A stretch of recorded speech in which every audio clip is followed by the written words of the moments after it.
ප්‍රසරිසා කරවසල් ළමයි එක්ක මම අදත් අලුත් වීඩියෝ එකක් අරගෙන ඇවිල්ලා තියෙනවා මේ තුන්වෙනි වාර විභාගයට සූදානම් වෙන ඔයාලට සහ O level විභාගයට සූදානම් වෙන 11 වසර ළමයි එක්ක කතා කරන්න වැදගත්ම පාඩමක් ගැන තමයි අද අපි කතා කරන්න බලාපොරොත්තු වෙන්නේ මේ පාඩමේ නම තමයි ළමයි ප්‍රතිලෝම සමානුපාත. ඔයාලගේ O level ප්‍රශ්න පත්‍රයේ පළවෙනි ප්‍රශ්න 25න් අනිවාර්ය ප්‍රශ්නයක් විදිහට මේක වෙන් වෙලා තියෙනවා. ඊට අමතරව තුන්වෙනි වාර විභාගයට සූදානම් වෙන 10 වසර ළමයි ඔයාලට සහ 11 වසර ළමයි ඔයාලට පළවෙනි පේපරේ ලකුණු දෙකක ප්‍රශ්නයකුත් පළවෙනි පේපරේ B කොටසෙන් ලැබෙන්න හැකියාවක් තියෙන ප්‍රශ්නයකුත් ලකුණු 10ක හෝ 6ක වගේ ප්‍රශ්නයක් මේ පාඩමෙන් ඔයාලට හම්බ වෙනවා. මාත් එක්ක ඔයාලට ඔන්ලයින් ක්‍රමවේදය හෝ නැත්නම් ෆිසිකලි මගේ ක්ලාස් වලට සම්බන්ධ වෙන්න පුළුවන් මේ නම්බර් එකට WhatsApp message එකක් දැම්මොත් අපිට එකතු වෙලා වැඩේ කරන් යන්න පුළුවන් ළමයි. හරි. එහෙනම් අපි යමු අපේ අද පාඩමට ප්‍රතිලෝම සමානුපාත.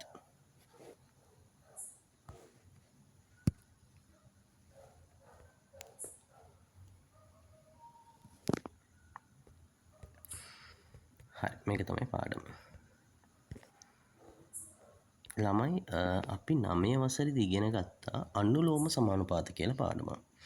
මේ පාඩම් දෙකම එන්නේ ළමයි අනුපාත කියන පාඩම යටතේ.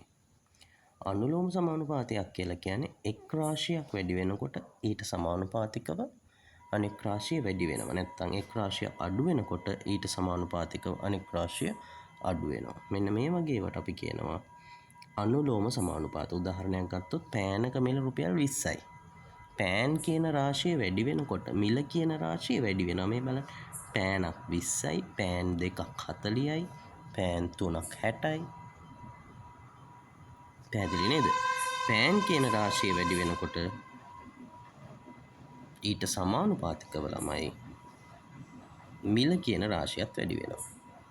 එහෙනම් ඔන්න ඔය වගේ වට අපි කියනවා අනුලෝම සමානුපාත. අද අපි කතා කරන්නේ ඔය සමානුපාත ගැන නෙමෙයි ළමයි. අද අපි කතා කරන්නේ ප්‍රතිලෝම සමානුපාත ගැන. ඒ කියන්නේ එක රාශියක් වැඩි වෙනකොට ඊට සමානුපාතිකව අනික් රාශිය අඩු වෙන සමානුපාත. නැත්තම් එකක් අඩු වෙනකොට අනිත් එක වැඩි වෙන සමානුපාත ගැන. හොඳම උදාහරණයක් ගත්තොත් ළමයි වේගය කියන රාශිය වැඩි වෙනකොට කාලය කියන රාශිය අඩු වෙනවා. අපි හිතමු පැයට කිලෝමීටර් 40ක වේගෙන් යනවා නම් යම්කිසි ගමනකට ගතවන කාලය පැයට කිලෝමීටර් 80ක දැක්කද වේගය වැඩි වෙනකොට අර ගමනට ගතවන කාලය අනිවාර්යයෙන්ම අඩු වෙනවා. එහෙනම් එකක් වැඩි වෙනකොට අනිත් එක අඩු වීමක් වෙනවා. තව උදාහරණයක් ගත්තොත් හිතන්නකෝ අපි යම්කිසි කාර්යයක් කිරීමට යොදා ගන්න මිනිස්සු ගාන වැඩි වෙන්න ඒක නිම කරන්න ගතවන කාලේ ළමයි අඩු වීමක් වෙනවා. මෙන්න මේවට අපි කියනවා ප්‍රතිලෝම සමානුපාත කියලා. ඒක ගැන තමයි අද අපි කතා කරන්න බලාපොරොත්තු වෙන්නේ. ළමයි අපි මේ ප්‍රතිලෝම සමානුපාත කියන එක කතා කරද්දි නැතුවම බැරි වචනයක් තමයි ළමයි මිනිස් දින කියන වචනේ. ළමයි මිනිස් දින කියන එක අපි භාවිතා කරන්නේ කිසියම් කාර්යයක ප්‍රමාණය මැනින්න. නැත්තම් ආහාර තොගයක ප්‍රමාණය මයින්න. හිතන්නකෝ අපිට දැන් දුර මයින්ඩ් ඒකක තියෙනවා. මීටර්, කිලෝමීටර් නේද? ස්කන්ධය මයින්න තියෙනවා ඒකක කිලෝග්‍රෑම්, ග්‍රෑම් මේ වගේ වැඩක ප්‍රමාණය මයින එකකේ තමයි මිනිස් දින කියලා කියන්නේ. තමයි මිනිස් දින කියලා කියන්නේ මිනිසුන් ගණන ගුණ කිරීම දින ගණන. මිනිස් දින කියන්නේ මිනිසුන් ගණන ගුණ කිරීම දින ගණන. හොඳට මතක තියාගන්න මේක. ඊට අමතරව අපි දුර මයින්න කිලෝමීටර් භාවිතා කරනවා. ඊට අමතරව මීටර් කියලා ඒකකයකුත් භාවිතා කරනවා. ළමයි මෙතෙන්දී වැඩක ප්‍රමාණය මයින්න මිනිස් දින මෙන්ම මිනිස් පැය කියලා ඒකකයකුත් අපි භාවිතා කරනවා. මිනිස් පැය දැන් මිනිස් දින කියලා කියන්නේ ළමයි වැඩේ ප්‍රමාණය මයින ඒකකේ. එතකොට මිනිසුන් ගණන ගුණ කිරීම දින ගණන තමයි මිනිස් දින ගණන කියන්නේ. කියන්නේ මිනිස්සු කීයද ඒගොල්ලෝ දින කීයක් වැඩ කළාද? ඕක ගුණ කළාම අපිට එනවා මිනිස් දින. ඔන්න මිනිස් දින වලින් අපිට වැඩක ප්‍රමාණය මයින්න පුළුවන්. ඊළඟට මම කියවනේ දැන් දුර මයින්න කිලෝමීටර් වගේ මීටර් වගේ මේ ඒකකත් භාවිතා කරනවා කියලා නේද? මීටර්, කිලෝමීටර්, සෙන්ටිමීටර් මේ වගේ දිග මයින එකක කීපයක් අපි භාවිතා කරනවා. මෙතෙන්දිත් වැඩක ප්‍රමාණය මයින්ඩ මිනිස් දිනවලට අමතරව තවත් ඒකකයක් භාවිතා කරනවා. ඒකට අපි කියනවා ළමයි මිනිස් පැය කියලා. මිනිස් පැය කියලා කියන්නේ ළමයි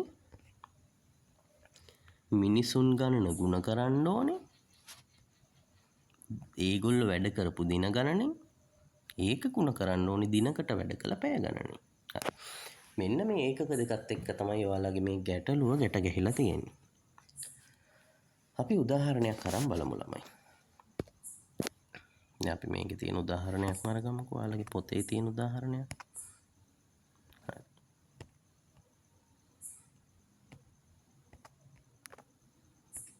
මේ ගාන බලමු අපි. ඉතින් එක්තරා වැඩක් සම්පූර්ණ කිරීමට මිනිස්සු 5කට දින 8ක් ගත වෙනවලු. මිනිස්සු 10 දෙනෙකුට එම වැඩේ සම්පූර්ණ කිරීමට ගතවන කාලය. ළමයි මේ මෙතන වැදගත්ම මේ ගානේ වචනේ තමයි එම වැඩය. මෙන්න මේක තමයි මේ ගානේ වැදගත්ම වචනේ. ළමයි යම් කිසි වැඩ ප්‍රමාණයක් කරන්න මිනිස්සු 5කට දින 8ක් ගත වෙනවා. එම වැඩය කියලා කියන්නේ මිනිස්සු 5ක් දින 8කදී කරන වැඩේම මිනිස්සු 10ක් යොදාගත්තොත් දින කීයක් යනවද කියලා අහන. එහෙනම් මෙතෙන්දී මුල් අවස්ථාවේ මිනිස් දින ගාන දෙවැනි අවස්ථාවේ මිනිස් දින ගානට අනිවාර්යෙන් සමාන වෙන්න ඕනේ. ඒකට හේතුව තමයි එම වැඩයමයි කරන්නේ. එම වැඩේමයි කරන්නේ. හරි. එහෙනම් අපි බලමු මුල් අවස්ථාවේ මිනිස් දින කීයද කියලා. මිනිස්සු 5යි දින 8යි. මිනිස්සු 5යි දින 8යි. ඔයාලා දන්නවා මිනිස් දින කියන්නේ මිනිස්සු ගණන ගුණ කිරීම දින ගණන. මිනිස්සු ගණන ගුණ කිරීම දින ගණන. නම් මිනිස්සු කීයද දින කීයද කියලා අපි බලමු. මිනිස්සු 5යි දින 8යි. නම් පළවෙනි වැඩේ මිනිස් දින ගණන හොයමු. මිනිස්සු ගණන ගුණ කිරීම දින ගණන. මිනිස්සු ගණන ගුණ කිරීම දින ගණන. මම කෙටියෙන් ලියුවා. මිනිස්සු 5යි දින 8යි. මිනිස්සු 5යි දින 8යි ළමයි. එහෙනම් මේ වැඩේ ප්‍රමාණය මිනිස් දින 40යි. මොකද්ද මේ මිනිස් දිනයක් කියන්නේ? ළමයි මිනිස් දින කියන්නේ මෙන්න මේකයි සරල කතාව. එක මිනිහෙක් මේ වැඩේ කරන්න ගත්තනම් එයාට දින 40ක් යනවා. ඔන්න ඔක තමයි මේ කියන්නේ මිනිස් දින කියන එකේ තේරුම. එක මිනිහෙක් මේ වැඩේ කරන්න ගියා නම් ගතවන කාලය තමයි මිනිස් දින කියලා කියන්නේ. මිනිස්සු 5කට දින 8ක් යනවා. එතකොට මිනිස් දින 40යි. මේ මිනිස් දින 40 කියන්නේ එක මිනිහෙක් හිටියනම් ගතවන කාලය. ළමයි මේ වැඩේමනේ දැන් මේ කරන්නේ. එහෙනම් මේ 40 කියන වැඩේම තමයි මේ කරන්නේ. මිනිස්සු 10කට දින කීයක් ගත වෙනවද කියලා. එහෙනම් මිනිස්සු ගාන වැඩි කිරීම දින ගානනේ මිනිස් දින ගාන කියන්නේ.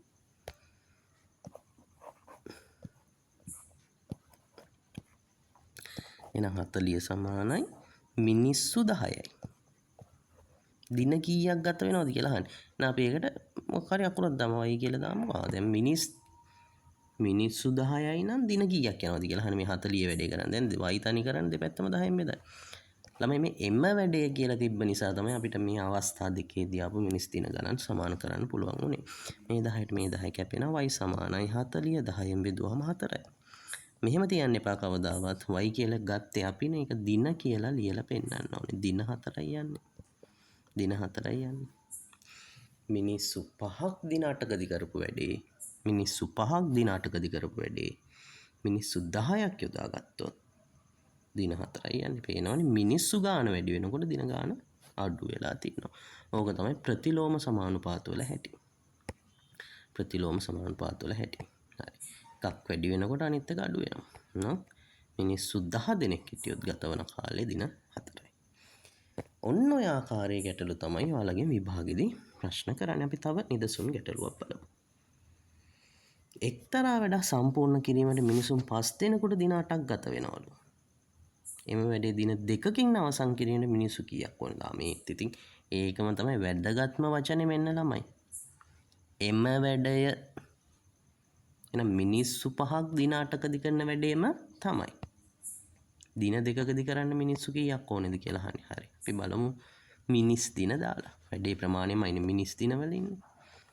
මිනිස්සු ගාන ගුණ කිරීම දින ගාන. එතකොට මිනිස්සු 5ක් දින 8කදී කරන වැඩක්. එහෙනම් මිනිස් දින ළමයි 40යි. එම වැඩයම එහෙනම් 40 සමානයි මිනිස්සු ගාන වැඩි කිරීම දින ගාන. මිනිස්සු කීයක් ඕනේද දින දෙකකදී කරන්න? හරි. එහෙනම් 40 සමානයි මිනිස්සු වෙනුවට x දාමු. දින දෙකකදී කරන්න. දින ගාන දෙකයි. දෙපැත්තම බෙදන්න ළමයි දෙකෙන්. මෙන්න x තනි වෙනවා 40 දෙකෙන් බෙදුවම 20යි. එහෙනම් දින 20ක් ඕනේ. දින 20ක් ඕනේ. මිනිස්සු අඩු වුණා දින වැඩි වුණා. මෙන්න ප්‍රතිලෝම සමානුපාත වල හැටි. ඔන්න ඔය විදිහට අපිට ගැටලුව ලේසියෙන්ම විසඳන්න පුළුවන්. හරිනේ නේද ළමයි? රයිට්. මිනිස් දිනවල ස්වභාවය ඕක තමයි. ඔය විදිහේ ගැටලු තමයි එන්නේ ළමයි. ඔය විදිහේ ගැටලු තමයි එන්නේ අපිට. සමහර වෙලාවට ළමයි අපිට මෙහෙම දෙනවා. මෙතන තියෙන උදාහරණයක් නෙමෙයි මම ඔයාලට පොඩක් වෙනස් උදාහරණයක් අරන් පෙන්නන්න විභාගදී අහලා තියෙන ප්‍රශ්න ඇසුරෙන්. දැන් හිතන්න මෙහෙම දෙනවා අපිට. මිනිස්සු 3යි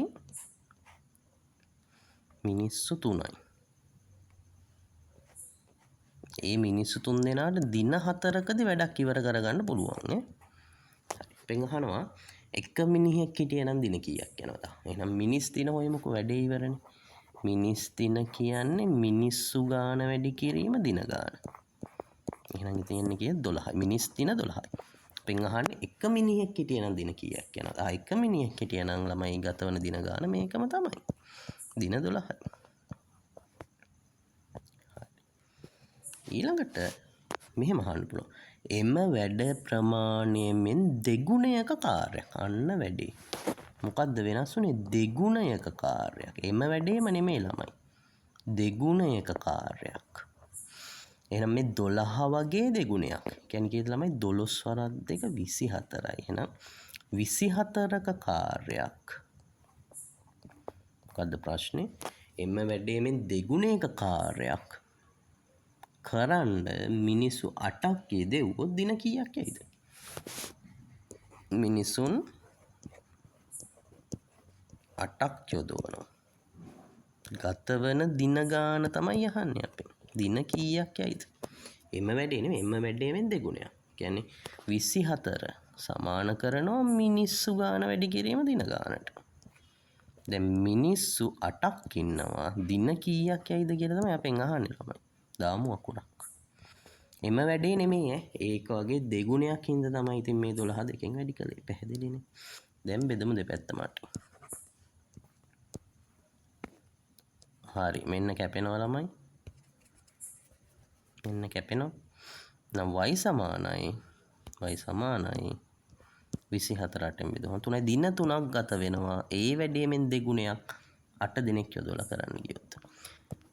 දැන් ඔය මම කතා කළේ මුලින් ගණන් දෙක එම වැඩයමයි ඒකයි මුල් අවස්ථාවක දෙවෙනි අවස්ථාවට සමාන වුණේ. දැන් මෙතෙන්දි එම වැඩය නෙමෙයි වැඩේෙන් දෙගුණයක්. මේ වැඩේෙන් දෙගුණයක්. ඒකයි 12 දෙකෙන් වැඩි කරලා 24 දැම්මේ. සමහර අවුරුදු වල ඇවිල්ලා තියෙනවා ළමයි. දැන් මිනිස්සු 3 දෙනෙකුට දින 4කදී වැඩක් ගන්න පුළුවන්. එම වැඩෙන් අර්ධයක් කිව්වොත් ළමයි 12 බෙදීම 2. ඒ කියන්නේ 6 තමයි මිනිස් දිනවලට සමාන කරන මේ අවස්ථාවේදී. තැනින් තැනට ගැටලුව වෙනස් වෙන්න පුළුවන්. එතකොට මම මේ වීඩියෝ එකේදී මගේ පරිම try එක මම දෙන්නේ.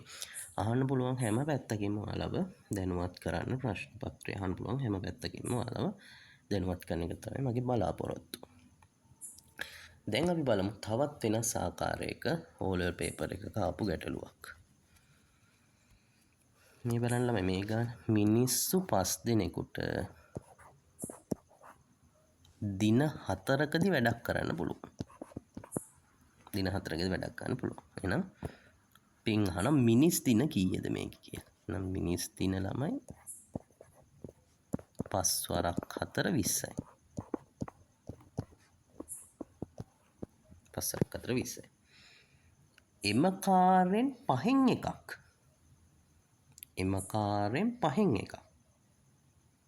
නැත්නම් අපි ගත්තොත් එම කාර්යෙන් 4න් එකක්.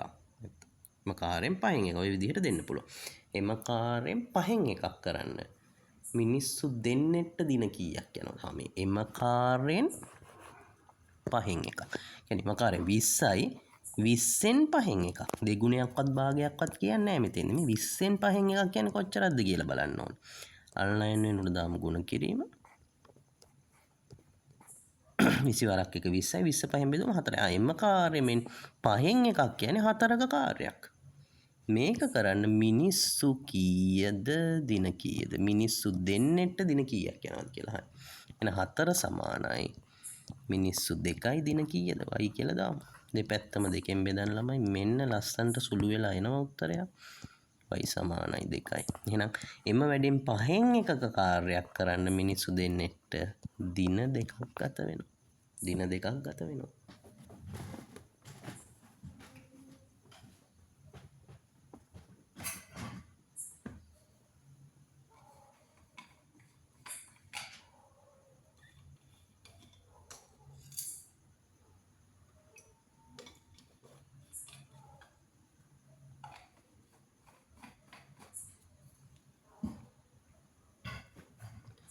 අපි බලමු ළමයි තව ගැටලුවක්. ඔය කරපු හැම ගැටලුවකදීම ළමයි මේ පළවෙනි පේපරේ අහන්න පුළුවන් ප්‍රශ්න කිහිපයක් තමයි කතා කළේ.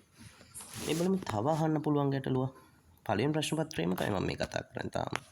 එතකොට මේ වීඩියෝ එක බලන ඔයාලට ඔයාලගේ පේපර් එකේ කොතනින් ගැටලුව ආවත් මේ ආකාරයේ ගැටලුවක් එන්න පුළුවන් හැකියාව ඉතාමත් වැඩි. හරි. අපි බලමු තව ගන්න. මිනිස්සු 3 දෙනෙක්ට දින 4ක් වැඩ කළා. දින 4ක් වැඩ කළා. වැඩකින් නිම කරන්න පුළුවන් වෙලා තියෙන්නේ 4න් එකක කාර්යයක්. තමයි අවසන් කරලා තියෙන්නේ. හරි. ආනම් මුළු වැඩේ ප්‍රමාණය මිනිස් දින කීයද? හරි. එහෙනම් මිනිස්සු 3 දෙනෙක් දින 4ක් වැඩ කළා. එහෙනම් මිනිස් දින ගාන කීයද ළමයි? මේ වැඩේ ප්‍රමාණය මිනිස්සු ගාන ගුණ කිරීම දින ගාන 12ක් තමයි ඉවර කරලා තියෙන්නේ. හැබැයි අවසන් කරලා තියෙන්නේ මුළු වැඩේ නෙමෙයි ඈ. මුළු වැඩෙන් 4න් එකක්. අහන්නේ මුළු වැඩේ කොච්චරද? 4න් එකක් කියන්නේ මිනිස් දින 12යි. මුළු වැඩේ කියන්නේ 4න් 4ක්. එතකොට 12 වැඩි කිරීම 4. මෙන්න උත්තරේ. මුළු වැඩ ප්‍රමාණය මිනිස් දින 48යි. ඔන්න ඔය ආකාරයේ ගැටලු මම කීපයක්ම කතා කළා එන්න පුළුවන් ගැටලු පළවෙනි පේපරේ. ඒකට ඒ ටික කරාම වැඩේ ගොඩ දාගන්න පුළුවන් ඔයාලට.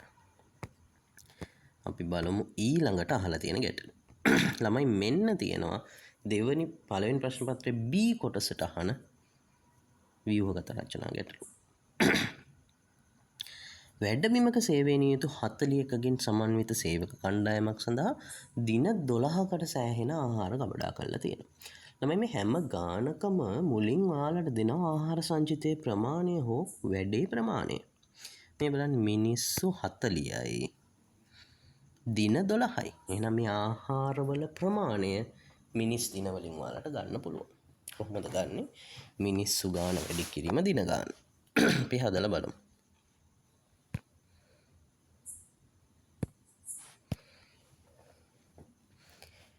ආහාරවල ප්‍රමාණය මුළු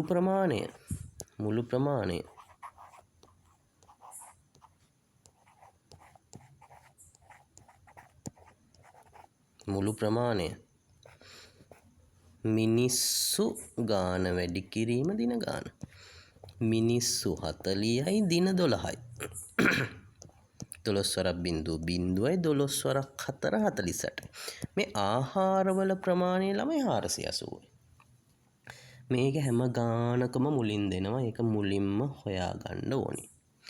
අපි යමු ඊළඟට මොකද්ද කියන්නේ බලන්න. ළමයි පොඩි වෙනසක් වෙනවා නේද? දින 6කට පස්සේ මෙන්න වැදගත්ම වචනේ. දින 6කට පස්සේ. මේක පොඩ්ඩක් අපි රවුම් කරලා තියාගමු. දින 6කට පස්සේ එකතු 8 දෙනාත් සමග 48 දෙනාට තවත් දින කීපයකට සෑහෙනවලු. සේවකයන් 40 දෙනාට දින 12කට සෑහෙන ආහාර ප්‍රමාණය. පොඩි ගාන. මේකනේ ගාන.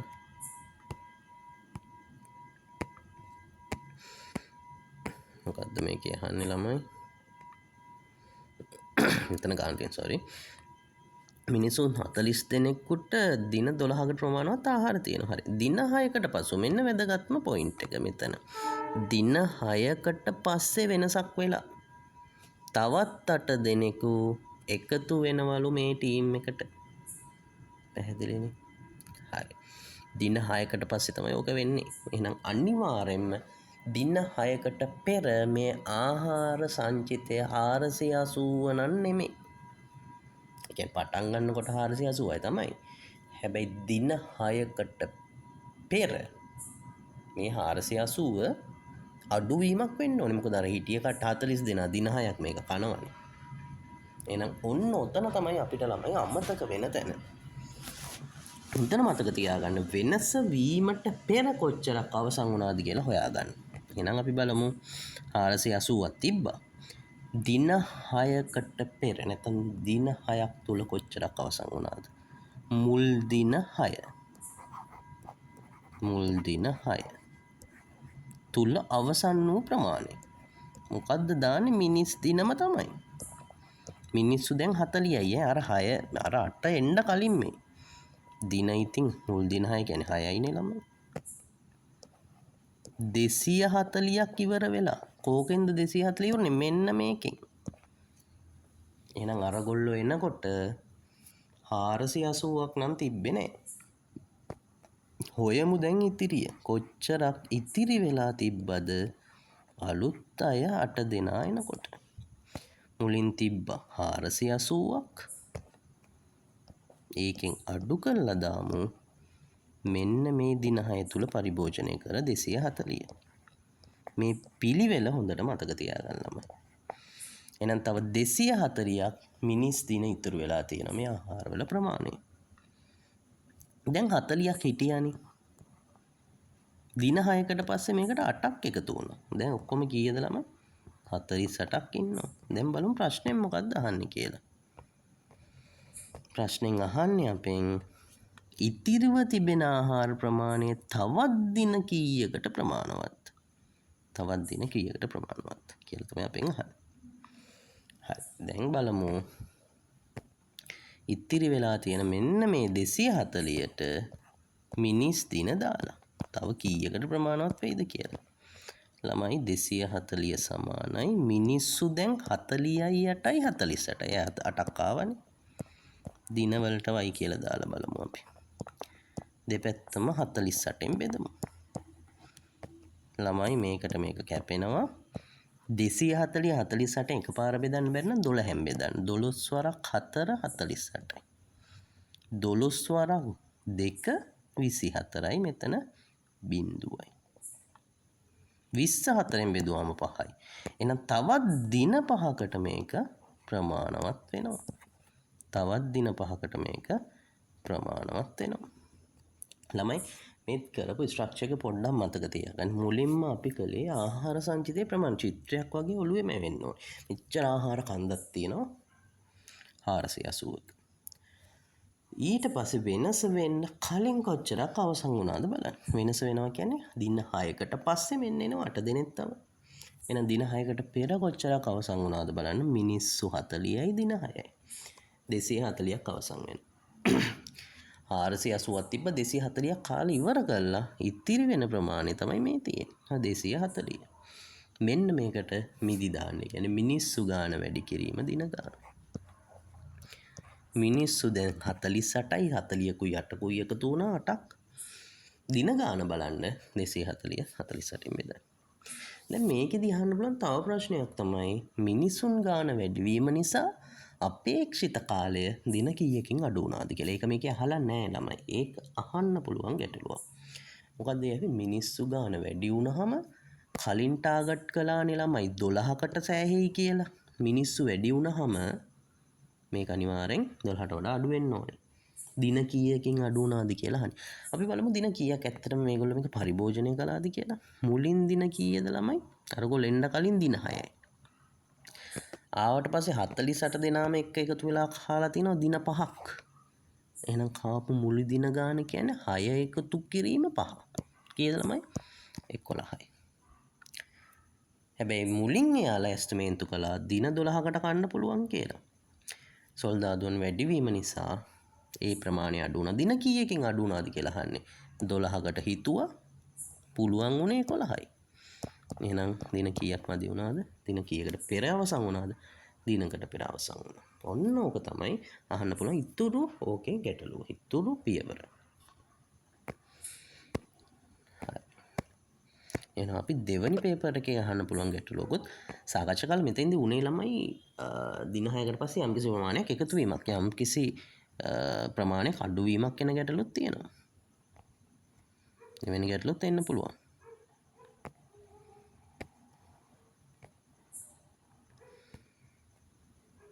මේක බලන්නකෝ.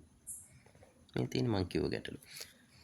පුහුණු කඳවුරක පුහුණුවයි 24 දෙනෙකුට දින 8කට ප්‍රමාණවත් ආහාර තියෙනවා ළමයි. මේ බලන්න මුලින් හැමතිස්සෙම දෙනවා මේ ආහාර සංචිතයේ ප්‍රමාණය. 24කට දින 8යි. හරි. අපි බලමු වැඩේ කොහොමද වෙන්නේ කියලා. 24කට දින 8යි. ඕක ලියා ගන්නකො ඉස්සෙල්ලාම. මිනිස්සු 24යි දින 8යි.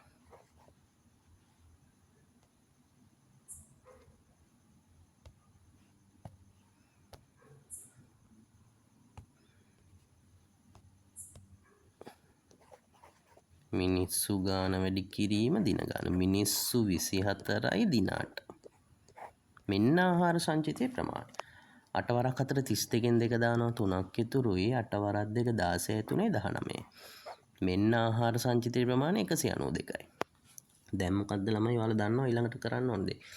වෙනස වෙන්න කලින් කොච්චරක් ඉවර වුණාද බලමු වෙනස මොකද්ද කියලා මේකේ වෙන්නේ.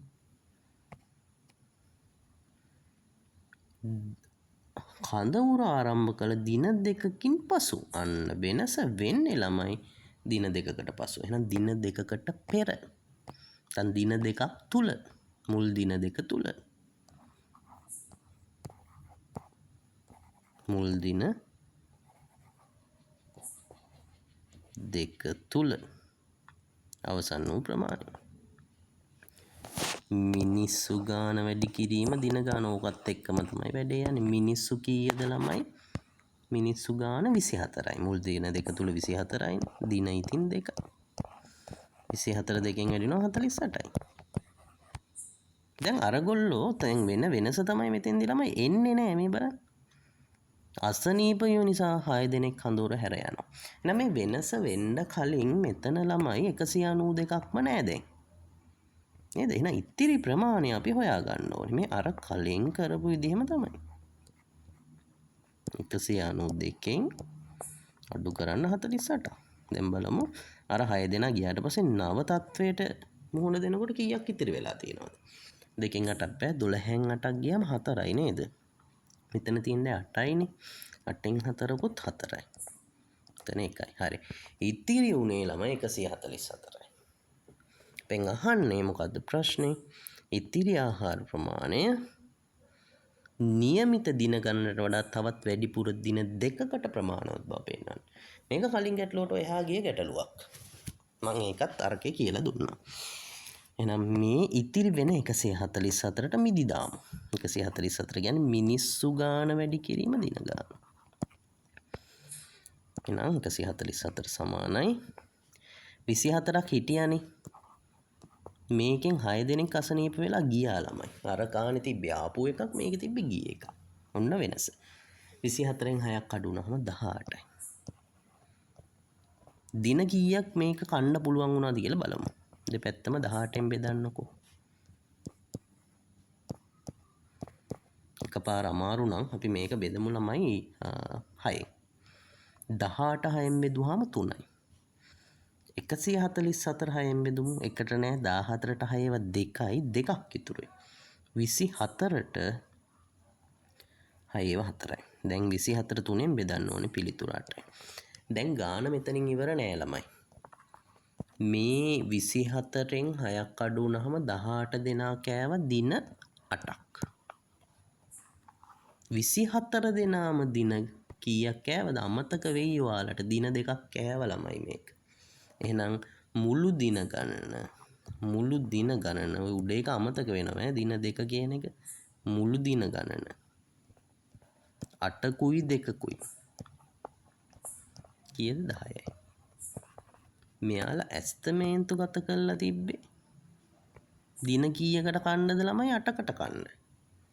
දැන් මිනිස්සු අඩු වුණ නිසා දින ගාන වැඩි වෙනවා. දින ගාන වැඩි වෙනවනේ එන්න. මේ 10 වෙලානේ.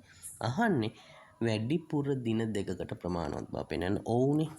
කෑව 10ක් හිතුවේ 8කට. මෙන්න වැඩිපුර දින ගාන. ඔන්න ඕක තමයි සම්පූර්ණ ගැටලුව. ළමයි පැහැදිලිනේ. මේ කතා කරපු ගැටලු දෙකම ලකුණු 5 හෝ 6 නැත්තම් සම්පූර්ණයෙන්ම ලකුණු 10කින් එන්න පුළුවන් ගැටලු. අපි යමු දැන් මිනිස් පැය ගැටලුවක් ගැන කතා කරන්න.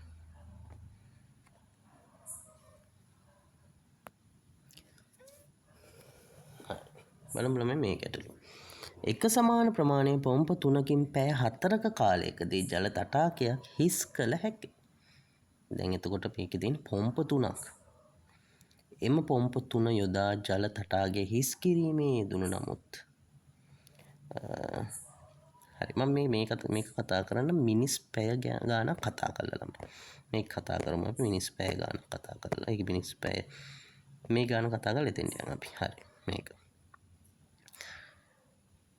මිනිසුන් 4 දෙනෙකු එක්ව ඉටු කිරීමට බාරගත් වැඩකින් දවසට පැය 6 බැගින් දවස් 3ක් වැඩ කිරීමෙන් පසු අවසන් කර ගැනීමට හැකි වූයේ එම වැඩෙන් 3න් 2ක් පමණි.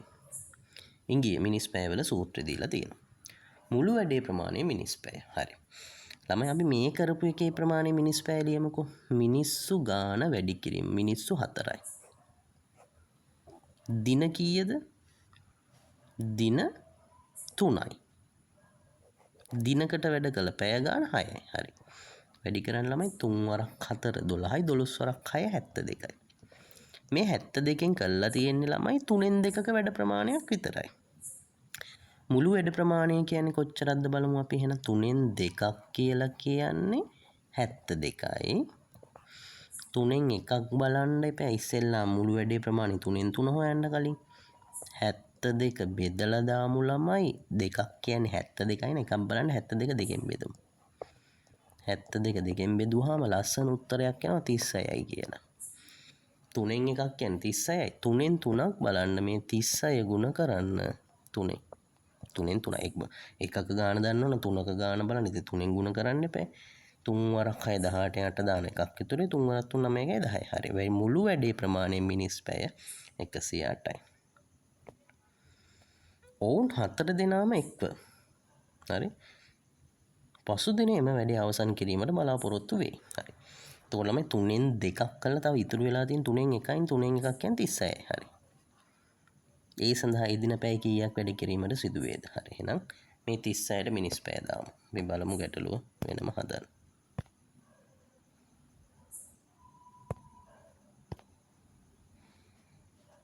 නෝ 36 නේ 3න් 1ක් කියන්නේ 36නේ 3න් 2ක් කරනවා තව 3න් 1යි ඉතුරුනේ ළමයි. 3න් 1ක් කියන්නේ 36 කියලා අපි හොයාගත්තා. මේ 36ට මිනිස් පැය දාමු. මිනිස්සු 4යි. දින 1යි. පැය කීයක් යනවද කියලා තමයි අපෙන් අහන්නේ. එහෙනම් මිනිස්සු 4යි. දින 1යි. පසු දින අවසන් කරනවානේ. පැය කීයද? එහෙනම් 4 වරක් 1 4යි x සමානයි 36යි. දෙපැත්තම 4ෙන් බෙදුවා නම් වැඩේ ඉවරයි. x සමානයි 36 4ෙන් බෙදුවම 9යි. එහෙනම් පැය 9ක් වැඩ කරන්න ඕනේ ළමයි. පහුවෙනිදා මේක අවසන් කරන්න ඕන. මෙන්න මිනිස් පැය ගැටලුව. මිනිස්සු ගාන වැඩි කිරීම, දින ගාන වැඩි කිරීම, දිනකට වැඩ කළ පැය ගණන. අපි අර දැන් කලින් අතර කරපු ගාන බලමු. ඒක හදන්න උත්සාහ කරමු අපි. එක සමාන ප්‍රමාණයේ පොම්ප 3කින් පැය 4ක කාලයකදී ජල තටාකයක් හිස් කළ හැකියි. එම පොම්ප 3 යොදා ජල තටාකය හිස් කිරීමේ යෙදුණු නමුත් හරියටම පැයක් ගත වූ විට එක් පොම්පයක් අක්‍රිය විය. ඉතිරි පොම්ප දෙකෙන් තටාකය හිස් කිරීම සම්පූර්ණ කෙරුණි. පොම්පේ අක්‍රිය වීම නිසා වැඩිපුර ගත වූ කාලය කොච්චරද කියලා අහනවා. හරි දැන් වැඩේ ප්‍රමාණය තියෙනවා මෙතන. එක සමාන ප්‍රමාණයේ පොම්ප 3කින් පැය 4ක් තුල තටාකය හිස් කරන්න පුළුවන්. එහෙනම් පොම්ප ගාන 3යි පැය 4යි. මිනිස්සු වගේ තමයි පොම්ප. පොම්ප ගාන 3යි පැය 4යි. මෙන්න වැඩේ ප්‍රමාණය. කීයද ළමයි? වැඩේ ප්‍රමාණය 12යි. මෙහෙම දැන් මේක කරනවා දැන් මිනිස් වැඩේ ප්‍රමාණය 12යි. අපිට කියනවා මෙම පොම්ප තුන යොදා චටාගේ ඉස්කිනුවේ යෙදුනම් හරියටම පැයක් ගත වූ විට. එහෙනම් පැයකදී තුනම තියෙනවා. එහෙනම් පැයක් මේ තුනම වැඩ කරලා තියෙනවා. එහෙනම් පොම්ප ගාන 3යි පැය 1යි. තුන් වරක් එක 3යි. ළමයි 12ක වැඩ ප්‍රමාණයෙන් 3යි ඉවර කරගන්න පුළුවන් උනේ. මොකද තුනම වැඩ කළේ පැයයි. මොකද පැයක් යනකොට එකක් අක්‍රිය වෙනවා. එහෙනම් එකක් අක්‍රිය වෙන අවස්ථාවේදී වෙනස වෙනකොට තව කොච්චරක් ඉතිරිද බලන්න 12න් 3ක් අඩු කර 9යි. 9. මෙන්න මේ වැඩ ප්‍රමාණය කරන්න පැයක් ගතුන එක් පොම්පයක් අක්‍රිය. ඉතිරි පොම්ප දෙකෙන් තටාකයේ හිස් කිරීම සම්පූර්ණ කෙරෙන්නේ. හරි. දැන් පොම්ප දෙකයි. පැය කීයක් යනවද? පැය කීයක් යනවා? පොම්ප දෙක හිස් කිරීම සම්පූර්ණ කෙරෙන්නේ. බලමු පැය කීයක් යනවද කියලා මේ දෙකෙන් 9ක් ඉවර කරන්න. දෙපැත්තම දෙකෙන් බෙදමු. x සමානයි පැය කීයක් යනවද? 9 දෙකෙන් බෙදමු 4.5යි. පැය කීයක් යනවද ළමයි? 4.5ක් යනවා. දෙකෙන් මේක ඉවර කරන්න. අපෙන් අහන්නේ වැඩිපුර ගත වෙච්ච කාලය. එහෙනම් ඔයාලා 4.5යිනේ ගිහිල්ලා තියෙන්නේ කියලා වැඩේ ඉවර කරන්න එපා. මොකද මෙතන පැයක් තියෙනවා තව. පොම්ප තුනම පැයක් වැඩ කළා. මුළු ගත වෙච්ච කාලය කියන්නේ මෙන්න මේ 4.5 දන මේ පැය. කීයද ළමයි? 5.5යි. පහමාරයි. හිතුවේ 3ක් තිබ්බනම් පැය 4කදී ඉවර කරන්න පුළුවන්. වැඩිපුර ගත වෙච්ච කාලය අහන්නේ අපෙන්. පැය 4කදී ඉවර කරන්න පුළුවන් වුණ පැය පහමාරක් ගිහිලා වැඩිපුර ගත වූ කාලය බලන්න පහමාරෙන් 4ක් අඩු කරන්න. එහෙනම් පැය එකමාරක් වැඩිපුර ගිහිල්ලා තියෙනවා. මෙන්න මේක තමයි ළමයි මිනිස් පැය ආශ්‍රිත ගැටලු දෙක. තාමත්ම ලේසියෙන් මේ පේපරේ කොට දාගන්න පුළුවන්. මේ වීඩියෝ එක හොඳට බලන්න ළමයි 100%ක්ම ඔයාලට මේකේ එන විභාගයේ ගැටලුව කරගන්න පුළුවන්. මොකද්ද මෙතෙන්දී අහන්න පුළුවන් සියලු පැති වලින් මම ඔයාලට ගැටලු ටික කියලා දුන්නා. හරි. එහෙනම් ඔයාලා අනිවාර්යයෙන්ම වීඩියෝ එක බලන්න, යාළුවන්ටත් බලන්න, ෂෙයා කරන්න මතක තියාගන්න. එතකොට තව තවත් ඔයාලට දැනුම වැඩි වැඩියෙන් හොයාගන්න පුළුවන් වෙනවා. අනිවාර්යයෙන්ම මේ වීඩියෝ එක බලනකොට මේ කියන ගාන එන තැනදී ස්ටොප් කළා තනියම හැදුවා බලන්න හරිද කියලා. ඒක තමයි කරන්න ඕනේ. නැත්නම් මේක එක දිගට බලාගෙන ඉඳලා හරියන්නේ නැහැ.